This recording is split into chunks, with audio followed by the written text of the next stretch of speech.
दोस्तों welcome back to another video. दोस्तों आज के वीडियो एक बार फिर से हम बात करने जा रहे हैं एलएमएस सर्टिफिकेट के बारे में, यानी आधार एग्जाम से रिलेटेड बात करने वाले हैं और यूआईडी की तरफ से सबसे बड़ी अपडेट्स क्या होने वाली है इस वीडियो में कंप्लीट जानकारी देने वाले हैं। देखिए टाइटल और थंबनेल से आपको मालूम चल चुका होगा कि हम किस टॉपिक पे बात करने जा रहे हैं। देखिए बहुत सारे लोगों को ये लगता है कि आधार का काम करना आसान है। भाई आसान बिल्कुल भी नहीं है। अगर इतना ही आसान होता तो हर कोई एलएमएस आईडी पासवर्ड लेकर वो एलएमएस सर्टिफिकेट लेकर अपने मन मर्जी के हिसाब से डेट अपॉइंटमेंट लेकर एग्जाम दे सकता था। लेकिन यहाँ पर सबसे बड़ी प्रॉब्लम यहाँ पर दोस्तों निकल के ये आ रही है कि मैं time to time LMS certificates के रिलेटेड चाहे आधार एग्जाम कराने का प्रोसेस जो होते हैं, रजिस्ट्रेशन फॉर्म भरने का जो प्रोसेस होते हैं, टाइम टू टाइम अपने चैनल के ऊपर हम अप टू डेट करते आ रहे हैं। क्या वो इवन यहाँ पर आयुष्मान भारत कार्ड बनाने का एजेंसी लेना चाहते हैं, या फिर एजेंसी कोड लेना चाहते हैं, या फिर आप सीएससी सेक्टर ओपन करना चाहते हैं, या फिर आप टेक का एग्जाम देना चाहते हैं, सारी चीजों के ऊपर हम ओवरऑल जानकारी आप सभी को देते आ रहे हैं। और यहाँ पर मोस्ट ऑफ द केस ये वीडियो बनाने का मकसद ये है, लोगों को भरोसा ही नहीं होता। बहुत सारे हमारे भाई लोगों को अब तक एलएमएस सर्टिफिकेट और यूआईडी पासवर्ड हमने दिला दिया, वो तो बिलीव कर लिए, बट बहुत सारे ऐसे लोग हैं जो वीडियोस देखकर तो आते हैं और कमेंट्स करते हैं कि भाई हमें एलएमएस आईडी चाहिए। वो आपको बता देना चाहते हैं, देखिए एलएमएस आईडी आपको एक सरकारी ऑथराइज पर्सन से ही मिलता है, सिटीजन लोगों के लिए, यानी कि आम लोगों के जरिए से अकाउंट क्रिएट नहीं होती है।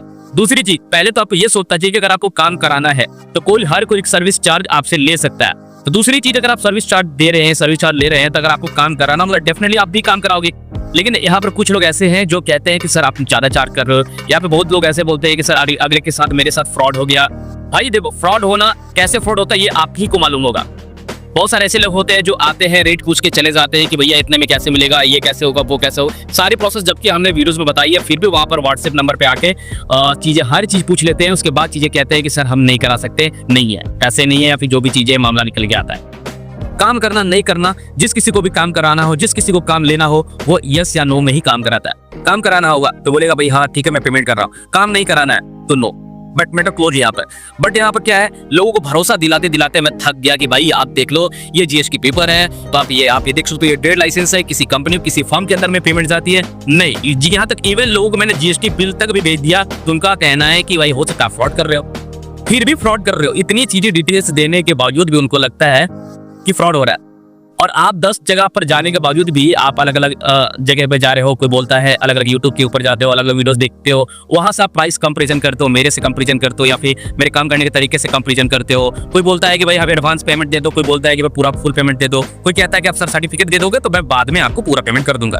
अगर आप सर्टिफिकेट आपको मैं दे दूंगा, बाद में क्या करोगे? फिर बाद में अगर आप भाग जाओ तो मैं आपको पकड़ने जाऊंगा? नहीं, बिल्कुल नहीं पकड़ने जाऊंगा, क्योंकि मेरा ये सब काम नहीं है। दूसरी चीज के देखो, कोई भी काम जिसको कराना होता है, जिसको लेना होता है सर्टिफिकेट, चाहे वो आईडी हो, चाहे जो भी चीजें हो, जो भी आप फॉर्म फिलअप या फिर असिस्टेंट्स के रूप में जो भी मेरे से काम कराना चाहते हैं, तो उसमें आपको ध्यान देना होगा कि वो सर्विस चार्ज आपको देने ही पड़ेंगे। ये मेरी सर्विस चार्ज है, आपको देने पड़ेंगे, क्योंकि मैं आपके लिए काम करूंगा, आपके लिए फॉर्म भरूंगा, कैसे आधार का एग्जाम देना है, कैसे आरओ अप्रूवल लेने होते हैं, आरओ अप्रूवल के बाद किस तरह से आप एग्जाम पेमेंट्स करते हैं, कैसे बुक्स लोड करते हैं, और किस तरह से आपकी एडमिट कार्ड जनरेट होती है। इसके ऊपर में हमने कल के डेट में ही वीडियोस अपलोड की थी, स्टेप बाय स्टेप देखने के लिए। वो वीडियो अगर आप देखना चाहते हो तो देख लीजिएगा। लेकिन यहाँ पर लोगों को एलएमएस आईडी तो मिली ही नहीं है। भाई होगा क्या मामला? एलएमएस आईडी जब नहीं मिल रही है, हमारा फेस भी देखकर यूट्यूब चैनल पे आ जा रहा है, स्क्रीन पे व्हाट्सएप नंबर जो दिखाई दे रहा होगा, इस व्हाट्सएप नंबर पे भी आ जा रहे हैं। लोगों को ये भरोसा नहीं हो रहा है कि भाई वो सही आदमी है, सही तरीके से काम कर रहा है कि नहीं कर रहा, कहीं फ्रॉड ना हो जाए। 1000 रुपए में कोई बड़ा 30 मार खान में नहीं बन जाऊंगा। और आपके सामने चीजें मैं आपको बता दूं, वही लोग हैं जिनको काम कराना है, जिनको काम नहीं कराना है वो बात ना करें, सीधी सी बात है। मैं सिर्फ असिस्टेंस का काम करता हूं, ऐसे समझ लो। मैं असिस्टेंट्स का काम करता हूं, वही सर्विस चार्ज लेता हूं। इतनी बात याद रखो, जिसको काम कराना था वही मैसेज करे, या ना ये सवाल पूछने के लिए मत आना कि क्या लगेगा क्या करना। देखो सीधी सी बात, ऑलरेडी हम वीडियोस में आपको बता चुके हैं कि किस प्रोसेस के साथ गुजरना होता है, कैसे आप आधार एनएससी पोर्टल के ऊपर अप्लाई करते हो जब आपकी एलएमएस सर्टिफिकेट वगैरह मिल जाती है। मैंने कल के डेट में भी वीडियो अपलोड किया है, डिस्क्रिप्शन पार्ट चेक कर लेना, या फिर आई बटन में आपको देखने को मिल जाए, या फिर एंड स्क्रीन में भी आपको देखने को मिल जाता। तो भाई सीधी सी बात है, जिसको बिलीव नहीं है वो मैसेज ना करे, जिसको काम नहीं कराना वो बोल दे भाई मैं आपके साथ काम नहीं करना चाहता हूँ। और वही लोग व्हाट्सएप पे जिनको काम कराना है, पेमेंट पहले तय कर दी जाती है। पेमेंट आप देख लो, पेमेंट सही समझ में आता तो ठीक है, नहीं तो ये मत बोलो कि भाई वो तो 1 रुपए में कर देता है, वो तो 5 रुपए में कर देता है, ये 6 रुपए में कर देता है। ये चीजें मत बताने आओ मेरे को, ये चीजें मत कहो।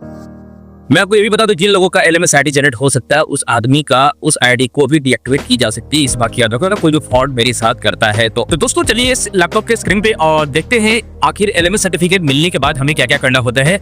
और बहुत सारे ऐसे भाई लोग होंगे जो एलएमएस सर्टिफिकेट तो ले चुके होंगे, लेकिन एलएमएस सर्टिफिकेट लेने के बाद एनएससी आधार पोर्टल के जो रजिस्ट्रेशन प्रोसेस होते हैं उनके बारे में नहीं मालूम होगा। तो इस वीडियो में कंप्लीट आपको जानकारी देने वाले हैं। हालांकि मैं आपको बता दूं, अगर आप फॉर्म भरना ही चाहते हैं step by step, RO approval कैसे होता है, आरओ के बाद मुझे क्या करना होता है, उसके बाद फिर नेक्स्ट क्या होता है, कैसे एग्जाम देनी होती है, सारा कुछ मैंने पिछली वीडियो में ऑलरेडी बता रखा है। लेकिन इस वीडियो में आपको बताने वाले हैं कुछ इंपॉर्टेंट बात, जिन लोगों के आरओ अप्रूवल नहीं हो रहे हैं, आरओ अप्रूवल नहीं होता है तो उनकी केस में क्या हो सकता है, सारी चीज इस वीडियो में कंक्लूजन जो भी होंगे वो हम इस वीडियो पर बात करने वाले हैं। तो चलिए हम सबसे पहले हम यहाँ पर ओपन कर लेते हैं। देखिए यहाँ पे सबसे पहले स्क्रीन रिकॉर्डिंग ऑन कर लेते हैं, उसके बाद हम आपको बताते हैं।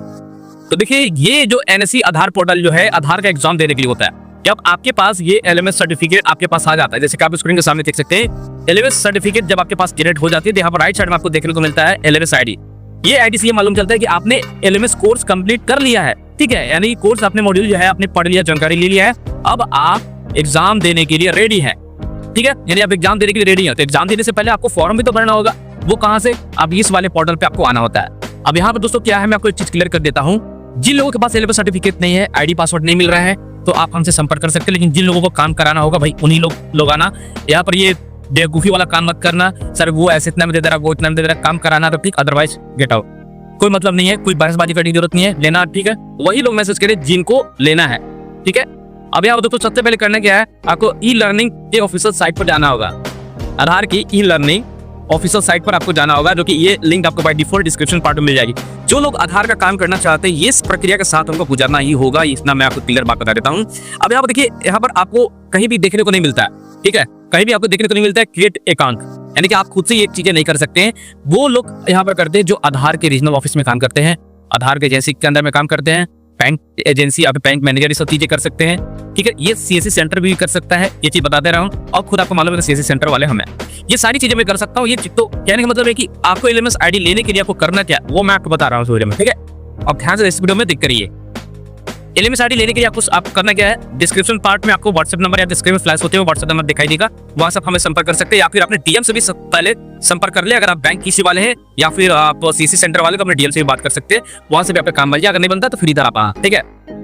यहाँ पर यूजर आईडी और पासवर्ड मिल जाने के बाद यहाँ से इस कैप्चा कोड को यहाँ पर फिल करेंगे और लॉगिन वाले बटन के ऊपर क्लिक कर देते हैं। तो चलिए हम यहाँ पर सबसे पहले लॉगिन कर लेते हैं। यहाँ से लॉगिन करने के बाद आपको दिखाते हैं भाई एलएमएस सर्टिफिकेट आईडी मिलने के बाद किस तरह से आपको शो होती है, ठीक है। यहाँ से इस तरह से हमने यहाँ पर डिटेल क्लिक करके ओहो गलत कैप्चा कोड, तो अब यहाँ पर गलत कैप्चा कोड बिल्कुल भी नहीं पढ़ना, ये तो फिर ये ओपन नहीं होगा। लॉगिन वाले बटन के ऊपर क्लिक कर देते हैं। क्लिक करने के साथ आप यहाँ पर देख सकते हैं इनवैलिड कैप्चा की वजह से पीछे नहीं हमने कुछ मिस्टेक कर दी है। अब यहाँ पे दोस्तों देखने को मिलेगा आधार ओटीपी, ठीक है। यहाँ पर जो भी आपके एलएमएस सर्टिफिकेट लेने से पहले आपने जिससे भी लिया होगा, वो जो भी रजिस्टर्ड मोबाइल नंबर आपने दी होगी उस पर ओटीपी कोड आएगा, आपको यहाँ पर ओटीपी कोड फिल करना है। ओटीपी कोड आ चुकी है फाइनली, मैं यहाँ पर ओटीपी कोड को फिल करूंगा और वेरीफाई वाले बटन के ऊपर क्लिक कर दूंगा। तो चलिए मैं डिटेल फिल करके वेरीफाई कर लेता हूँ। ओटीपी फाइनली आ चुकी है, मैं फिल कर देता हूँ भाई सा, वेरीफाई वाले बटन के ऊपर क्लिक कर देंगे और इस तरह से आपके सामने यहाँ पर टोटल आपकी कोर्स यहाँ पर आ जाती है। जैसे कि देख सकते हैं यहाँ पर 83% ऑलरेडी कंप्लीट है। व्यू कोर्स के ऊपर क्लिक करने के बाद आप देख सकते हैं कितने स्टेप से गुजरना पड़ता है, जैसे कि आप यहाँ पर देख सकते हैं, ठीक है। और आपके यहाँ से 5वें स्टेप में आपके सर्टिफिकेशन यहाँ पर आ जाती है, यानी कंप्लीशन सर्टिफिकेट जो होते हैं वो आपके सामने यहाँ पर दिखाई देने लगता है। यहाँ से जैसे आप क्लिक करोगे तो आपके सामने सर्टिफिकेट यहाँ पर शो करने लगता है। यहाँ पर भी सर्टिफिकेट को आप क्लिक करोगे और ये सर्टिफिकेट आपके सामने कुछ इस तरह से देखने को मिल जाता है, ठीक है। अब ये सर्टिफिकेट मिलने के बाद फिर अब आपको करना क्या होता है, आरओ अप्रूवल के पास आना होता है। आरओ अप्रूवल लेने को किए, यानी आधार एग्जाम देने के लिए किस आरओ के अंदर आप आधार का एग्जाम देना चाहते हैं, किस रजिस्ट्रार के अंदर आधार का एग्जाम देना चाहते हैं, किस एजेंसी से आपको आधार का काम करना है, ये चीजें तय करी जाती है। ये कोई नहीं आपको बताएगा। लोगों को ये लगता है कि फ्रॉड कर रहा है। अगर मैं आपको सर्विस दे रहा हूं, मैं बता रहा हूं कि पैसे से प्रोसेस करो, तो लोगों को लगता है फ्रॉड है, आप स्कैम कर दोगे। भैया उन हाथ जोड़ता हूं, उनको मैं कुछ नहीं कह सकता है, मैं थक गया अपने आप को भैया बताते साबित करते करते भाई मैं फ्रॉड नहीं हूं, ठीक है। खैर अलग बात है, उन लोगों की बात क्या करो, जिसको काम कराना होगा भैया वही मैसेज करे, अदरवाइज नहीं, ये फालतू चीजें करने के लिए नहीं है मेरे पास टाइम। अब यहाँ पर क्या है, ये यूजर आईडी पासवर्ड के साथ हम यहाँ पर लॉगिन कर सकते हैं। तो चलिए मैं यहाँ पर लॉगिन करके आपको नहीं बताऊंगा, क्योंकि ऑलरेडी मैंने टाइम यहाँ पर वेस्ट नहीं करना चाहता। ऑलरेडी मेरी 10 मिनट की वीडियो हो चुकी है, ऑलरेडी मैंने पिछली वीडियो में आपको बता दी है। यहाँ पर आपको सबसे पहले करना क्या होता है, यहाँ पर क्रिएट यूजर के अंदर आकर आपको आरओ की डिटेल्स किस रजिस्ट्रार के अंदर आप लेना चाहते हैं। सीएससी वाले हैं तो सीएससी रजिस्ट्रार ले सकते हैं, बैंक बीसी ले सकते हैं, या फिर किसी पर्टिकुलर किसी बैंक के अंदर किसी रजिस्ट्रार के अंदर लेना चाहते हैं अप्रूवल। उसके बाद होता है क्या कि उसी रजिस्ट्रार के अंदर आपको एग्जाम देना होता है। जब आप एग्जाम वगैरह दे लेते हो उसी रजिस्ट्रार से आपको बात भी करनी होती है। अब कैसे अप्लाई करना है, हमने ऑलरेडी इसके ऊपर दोस्तों वीडियोस बना रखी है, डिस्क्रिप्शन पर आप एक बार चेक कर लेना है, ठीक है। क्या वीडियो सेक्शन एक बार जरूर चेकआउट कर लेना। लेकिन जिन लोगों को एलएमएस आईडी अभी तक नहीं मिली है, जिन लोगों भाई लोगों को लगता है कि फ्रॉड हो चुका है उनके साथ, तो कहीं मैं भी फ्रॉड ना कर दूं, है ना, ये मन में डाउट होता है। तो भाई लोगों की तो मैं नहीं कुछ कह सकता हूँ, लेकिन एक चीज यहाँ पर आपको क्लियर कर दूं, जिन लोगों का काम कराना है भैया, यहाँ पर असिस्टेंस चार्ज आपको देने पड़ेंगे एलएमएस आईडी के लिए, चाहे एलएमएस प्लस पासवर्ड के लिए, चाहे वो आरओ अप्रूवल के लिए, क्योंकि कोई भी चीज यहाँ पर कोई मेहनत करके काम कर रहा है तो भैया ये चीजें होनी चाहिए। जीएसटी बिल बाकायदा आपको यहाँ पर मिलता है, इसके अलावा और भी कोई प्रूफ नहीं मिलेगा। लीव है तो ठीक है, क्योंकि ट्रस्ट के बिना कोई काम नहीं होता है, और ट्रस्ट के बाद ही कोई पैसा आता है। ट्रस्ट नहीं है तो पैसा फेंक के भी कोई काम नहीं होगा, इस बात को याद रखें। तो दोस्तों उम्मीद करते हैं जानकारी आपको काफी पसंद आया होगा। वीडियोस पसंद आया होगा वीडियो को लाइक एंड शेयर जरूर करेगा। मिलते हैं किसी नेक्स्ट इंटरेस्टिंग वीडियो में, तब तक के लिए goodbye and take care दोस्तों।